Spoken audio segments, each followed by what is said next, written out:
noite aos participantes nesse momento da roda, começando pelo Daniel Rittner, lá em Brasília. Boa noite, Daniel. Seguindo com a Thaís Herédia aqui. Apostos. E eu caio aqui à minha esquerda na bancada em São Paulo. O presidente Lula criticou hoje a decisão do Banco Central de manter, isso aconteceu ontem, a taxa de juros básica em 10,5% ao ano. O presidente voltou a questionar também a autonomia dessa instituição, o Banco Central. Reportagem de Carol Rosito. Lula disse que a decisão serviu para atender apenas a especuladores que ganham dinheiro com juros. Quando a gente faz, sabe, uma coisa e aquilo resulta num benefício coletivo, na melhoria da qualidade de vida, aquilo é um investimento extraordinário que nós estamos fazendo. Nós estamos investindo no povo brasileiro. A decisão do Banco Central foi investir no sistema financeiro, foi investir nos especuladores que ganham dinheiro com juros. O chefe do Executivo reforçou suas críticas à autonomia do Banco Central e à atuação do presidente da instituição, Roberto Campos Neto. O presidente da República nunca se mete nas decisões do Copom e do Banco Central. O Meirelles tinha autonomia comigo tanto quanto tem esse rapaz de hoje. Só que o Meirelles era uma pessoa que era um cara que eu tinha o poder de tirar, como o Fernando Henrique Cardoso tirou tantos, como outros presidentes tiraram tantos. Aí resolveram entender que era importante colocar alguém, sabe, que tivesse um Banco Central independente, que tivesse autonomia. Ora, autonomia de quem? Autonomia de quem? Autonomia para servir quem? Após as declarações do presidente, o dólar, que começou o dia em queda, fechou em alta de 0,35%, cotado a R$ 5,46, atingindo o maior valor nominal no governo Lula. A CNN apurou que o voto do diretor de política monetária do Banco Central, Gabriel Galípolo, pela manutenção da taxa básica de juros em 10,5% ao ano, foi considerado estratégico pelo governo federal. O diagnóstico é de que, neste momento, Galípolo, que já foi braço direito de Fernando Haddad na Fazenda, precisava mostrar uma postura moderada, como um aceno ao mercado financeiro. Cotado para ser o próximo presidente do Banco Central, Galípolo precisaria passar por sabatina no Senado para ser conduzido ao cargo. O voto, em conformidade com os demais diretores, serviria de credencial para atestar sua independência ante o governo federal.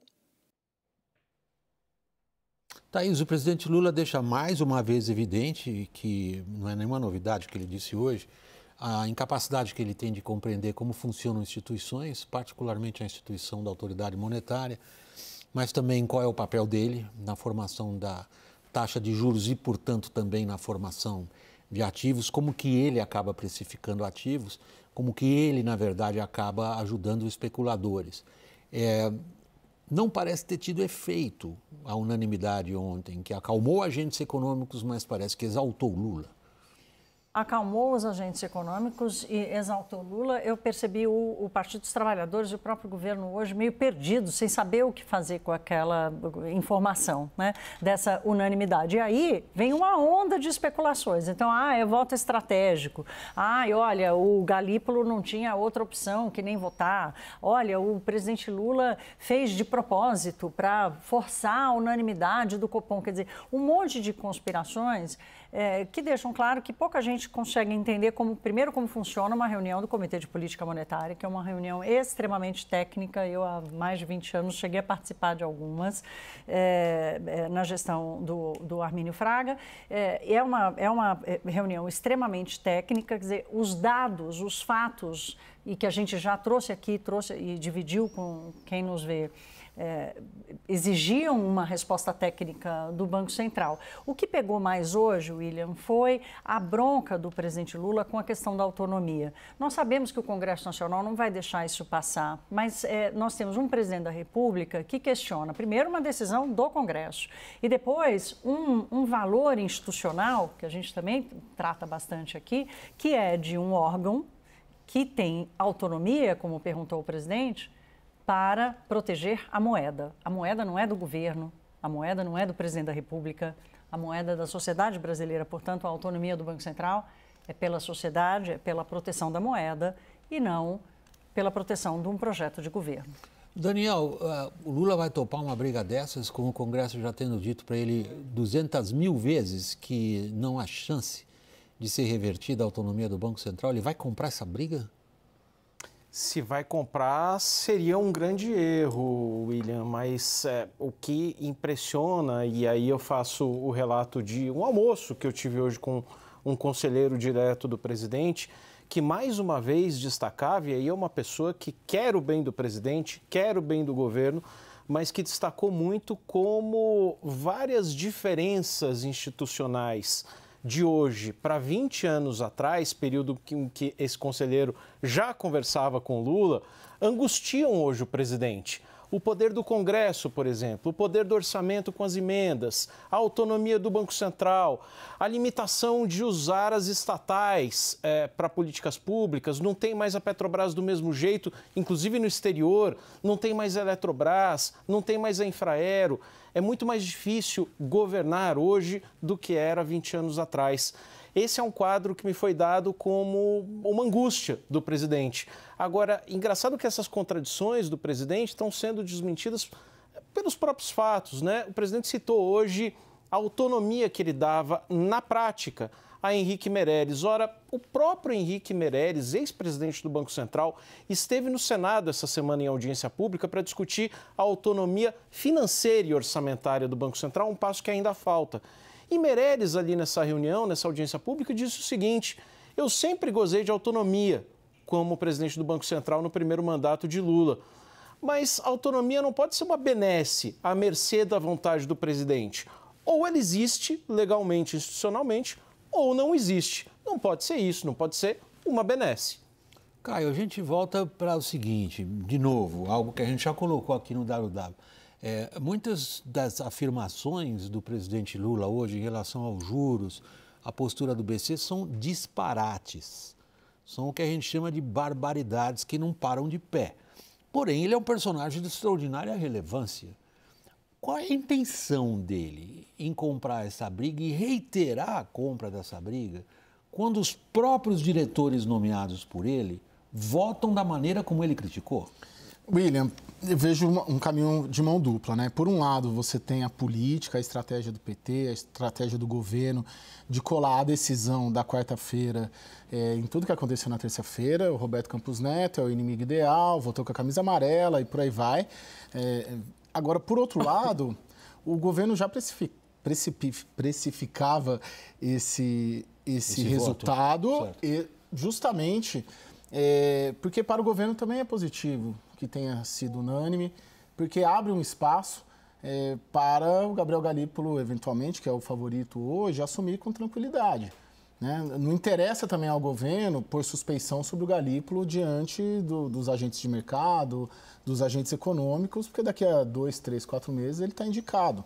Então, você tem uma mão dupla ali. Você tem a política em si, vamos bater no Roberto Campos Neto, vamos culpá-lo pela situação fiscal do país, pelo impacto dos juros no desenvolvimento da economia, mas vamos garantir essa transição tranquila para o nosso futuro indicado. Vamos ligar isso com essa taxa do dólar de hoje, ok?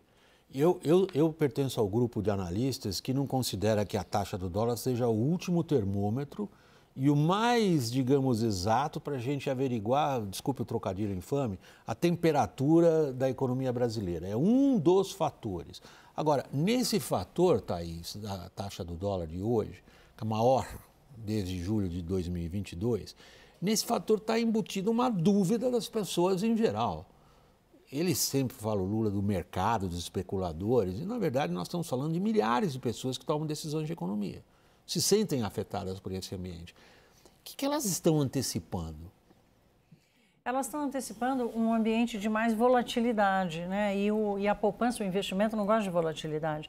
William, o dólar tem um limite para aumentar no Brasil. O Brasil é um país credor em câmbio, em moeda estrangeira. O Brasil tem 300 e tantos bilhões de dólares, um feito inclusive de Henrique Meirelles, nos governos Lula 1 e Lula 2, que formaram um colchão de segurança para o Brasil, que o Brasil nunca teve historicamente. Então, é muito difícil apostar contra o Brasil hoje. Não é mais uma tarefa fácil. Portanto, o movimento do dólar hoje é uma preocupação muito maior por exemplo, com os reflexos que traz para a inflação, porque a importação fica mais cara e somos um país dependente de importação de insumos, de coisas mais caras do que aquilo que exportamos. Então, o câmbio ele passa a ser esse termômetro de uma percepção muito mais de risco do que de um apostar contra o Brasil. Porque isso não vai acontecer. O Brasil, dificilmente o Brasil vai enfrentar uma crise cambial como já enfrentou no passado. Mas o câmbio acaba refletindo... Só para esclarecer para quem nos acompanha, como a Argentina, por exemplo, enfrenta e continua enfrentando com Milei ou sem Milei. Exatamente. Então, o Brasil não vai passar por isso, mas o câmbio ele passa a ser um elemento importante porque ele reflete também a disposição, por exemplo, do investidor estrangeiro de alocar recurso aqui, ou do investidor privado de ficar tomando posição importante de investimento no Brasil. Ela demonstra não um descontrole do Brasil, mas sim um receio de alocação de recursos no Brasil. Vamos ver com os nossos repórteres políticos, Daniel. Como é que a política em Brasília está vendo, por exemplo, o que o Lula disse hoje pela manhã? Como um esperneio dele dentro da tática política que o Caio nos descreveu, ou como uma real intenção de tomar as rédeas da política monetária? Não, se Lula quiser, de novo, William, se Lula, que acho que já desde o ano passado, o Congresso, principalmente ali o presidente da Câmara, Arthur Lira, deixou traçado uma linha que o governo não pode ultrapassar. O que o Congresso não aceita, e acho que Arthur Lira manifestou isso com uma certa representatividade, ele não estava falando só por ele mesmo, assuntos que não passam absolutamente numa agenda econômica do PT. Ousar alguma coisa na linha de reestatizar Eletrobras. Isso não passa, né? Aí o governo parte para um confronto no judiciário em busca de mais assentos no Conselho.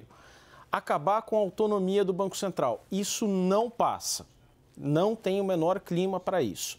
Agora, é fato que a percepção hoje da oposição é de que não encaminhou bem algumas discussões importantes na pauta de costumes, como o PL do aborto, mas que, por outro lado, vê o governo nas cordas em temas como dólar, perspectivas de crescimento, uma resistência muito grande, um alerta do empresariado, uma virada de ânimo do empresariado de que não vai tolerar mais nenhum aumento de imposto. Então, o clima hoje por incrível que pareça, clima de derrota na pauta dos costumes, que a gente sempre achou que o Congresso ia nadar de braçada na oposição, e clima de regozijo com algumas derrocadas econômicas do governo. William, eu tenho a percepção assim que o Lula ele esticou a corda nesse caso, o PT esticou a corda, mas até um certo ponto ali que tem um ponto que se estourar, tem uma massa ali de centro, de pensamento político de centro em Brasília e dentro do governo dele principalmente, que já está namorando o Tarcísio, que já está namorando a oposição, que se criar um ambiente muito destrutivo para uma condução da política econômica pelo Fernando Haddad, que é o potencial candidato até mesmo em 2026, veja como o Lula tem falado de reeleição, que não sei se vou ser candidato, que estou cansado, que os aliados, os interlocutores dele, não seja. Quem seria esse sucessor? Hoje seria o Fernando Haddad. Mas se criar um cenário também de muita instabilidade política para a condução da política econômica por parte do Haddad, isso travestida nos ataques à independência do Banco Central, isso aí, essa meiuca toda, para debandar para um Tarcísio da vida ou para alguma outra candidatura de centro-direita ou de direita, é muito fácil, né? Esse pessoal é o primeiro a abandonar um governo que não tem chance de se reeleger. Então, tem uma estratégia política de atacar, mas tem que ter também, de alguma maneira, uma composição que eu acho que teve. Criticou ali, criticou ok, os presidentes criticam a decisão depois. O duro é criticar antes. Como foi feito terça-feira, uma ação coordenada, ação popular, convocação no Congresso para taxar mesmo que a decisão era do Roberto Campos Neto. Agora, a partir do momento em que entrar, se for o Gabriel Galípolo, já tem uma questão de sucessão política, do Haddad poder ser candidato em 26. Como vai ser essa política econômica em 25 e 26? Vai ser com o Lula desestruturando e atacando a política monetária do indicado dele, que vai ser o Gabriel Galípolo? Então tem outras camadas ali também e acho que tem muito 2026 na estratégia toda. Muita gente prefere descrever economia não como uma ciência, ou se for uma ciência, no campo da psicologia. Ou seja, no campo da formação das expectativas. Já deu prêmio Nobel, né? Já, exatamente, dois. Exato. Daniel Kahneman. Exato. Recentemente falecido um deles, aliás, autores desses livros israelenses. Umas teorias de comportamento derivadas dali. Agora, o que o Lula consegue, do ponto de vista das expectativas dos agentes econômicos com as posturas que ele adotou hoje cedo, por exemplo? William, o aumento da frustração, né? Hoje eu conversei com um empresário que é muito respeitado no Brasil, low profile, né? Daqueles que não vai para as redes sociais e tal, mas que tem bom trânsito. E ele me disse uma coisa importante, ele disse, a economia brasileira, né, desses anos todos, depois de tantas reformas, isso tudo que o Daniel colocou aqui, quer dizer, a visão de que o poder do presidente da República hoje é muito mais limitado, a economia brasileira, ela vai conseguir crescer minimamente, vai conseguir caminhar a despeito das bravatas do presidente. O que eu sinto é um ressentimento da perda da liderança do país. Quem é que lidera o país? Qual é o reconhecimento da liderança do país? Quer dizer, todos os ativos que a economia real hoje tenta promover e gerar riqueza no Brasil, acaba ficando meio sem uma cara, né? Uma cara de país, um líder político que diga, olha, este país liderado por esta figura é um país que faz escolhas corretas. Daniel, vamos olhar para frente um pouco. Desculpa, Daniel, independente do que você quer dizer. Vamos olhar para frente um pouquinho. Qual é a pauta imediata agora de política econômica do governo? Pois então, era justamente sobre isso que eu queria falar, William, porque hoje, não gosto de tratar aqui de autorreferências, mas hoje tive a oportunidade de conversar muito longamente com uma das pessoas da equipe econômica que esteve nas reuniões com o presidente Lula discutindo corte de gastos, a situação das contas públicas, respostas do lado fiscal. O que me foi relatado?